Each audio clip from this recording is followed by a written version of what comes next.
প্রিয় দর্শক, জানিয়ে দেব আমাদের হাতে থাকা সর্বশেষ আপডেট আন্তর্জাতিক বাংলা খবর। চ্যানেলটি সাবস্ক্রাইব করে আমাদের সাথেই থাকুন। মার্কিন অবরোধের জবাবে পাল্টা হামলার হুঁশিয়ারি ইরানের।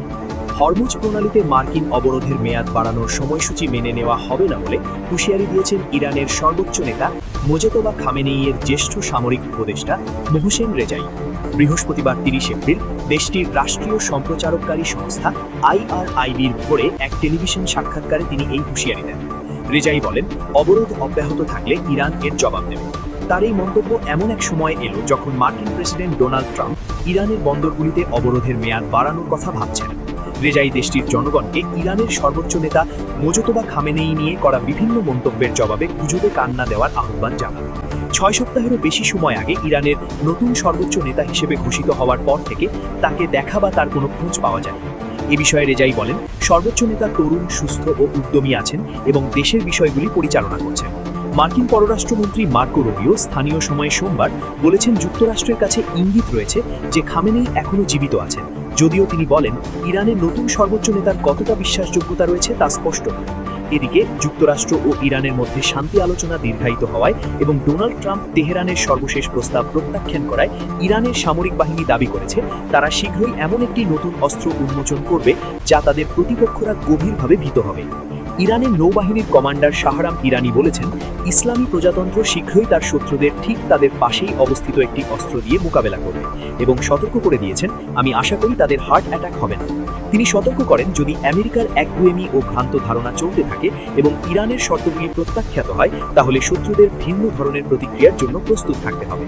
নৌবাহিনীর কমান্ডার এই সংঘাত চলাকালীন সময় মার্কিন সামরিক উপস্থিতি বাড়ানোর জন্য অভিযুক্ত করেছেন, যার মধ্যে রয়েছে অতিরিক্ত ডেস্ট্রয়ার এবং মিসাইল প্ল্যাটফর্ম মোতায়েন, কারণ প্রাথমিক নৌভিত্তিক আশাগুলি কাঙ্ক্ষিত ফল অর্জনে ব্যর্থ হয়েছিল।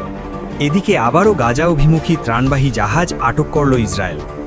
গাজা উপত্যকার উদ্দেশ্যে মানবিক সহায়তা বহনকারী গ্লোবাল সুমুদ ফ্লোটিলা নামের নৌবহরকে আন্তর্জাতিক জলসীমা থেকে আটক করেছে ইসরায়েলি নৌবাহিনী। আয়োজকদের দাবি, গ্রিসের কাছাকাছি ভূমধ্য সাগরে এই অভিযান চালানো হয়েছে, যা তারা বিচারহীনতার চরম উদাহরণ হিসেবে আখ্যা দিয়েছেন। বার্তা সংস্থা রয়টার্স জানায়, চলতি মাসের 12 এপ্রিল স্পেনের একটি বন্দর থেকে গাজাগামী মানবিক সহায়তা নিয়ে দ্বিতীয় গ্লোবাল সুমুদ ফ্লোটিলা যাত্রা শুরু করে। বহরটি খাদ্য ও জরুরি সরঞ্জাম নিয়ে অবরুদ্ধ গাজায় পৌঁছানোর উদ্দেশ্যে রওনা হয়েছিল। আয়োজকদের বিবৃতিতে বলা হয়, এটি সরাসরি জলদস্যুতা। ভূমধ্য সাগরের ক্রিট দ্বীপ সংলগ্ন আন্তর্জাতিক জলসীমা থেকে আমাদের অবৈধভাবে আটক করা হয়েছে। কোনো রাষ্ট্র নিজ জলসীমার বাইরে এ ধরনের অভিযান চালাতে পারে না। তারা আরও অভিযোগ করেন, ইসরায়েল আন্তর্জাতিক নিয়ম উপেক্ষা করে ইউরোপীয় উপকূল সংলগ্ন এলাকাতেও নিজেদের নিয়ন্ত্রণ বিস্তারের চেষ্টা করছে। অন্যদিকে জাতিসংঘে ইসরায়েলের স্থায়ী প্রতিনিধি ড্যানি ড্যানন জানিয়েছেন, নৌবহরটিকে ইসরায়েলি জলসীমার মধ্যেই থামানো হয়েছে। উল্লেখ্য, গত বছরের অক্টোবরে একই উদ্যোগে পাঠানো আরেকটি নৌবহরও গাজায় পৌঁছানোর আগেই থামিয়ে দেয় ইসরায়েলি বাহিনী। সেই অভিযানে সুইডিশ জলবায়ু আন্দোলনকর্মী গ্রেটা থুনবার্গ সহ 450 জনের বেশি অংশগ্রহণকারীকে আটক করা হয়েছিল। সবশেষ জানিয়ে দেব, একদিনে ইরাকে ব্রিটিশ মার্কিন ঘাঁটিতে 28 বার হামলা চালায় ইরান। ইরাকে অবস্থিত একটি যৌথ সামরিক ঘাঁটিতে ব্রিটিশ ও মার্কিন বাহিনীর কার্যক্রম এবং তাদের মধ্যকার সাম্প্রতিক সম্পর্কের টানাপোড়েন নিয়ে একটি বিশেষ প্রতিবেদন প্রকাশ করেছে বিবিসি।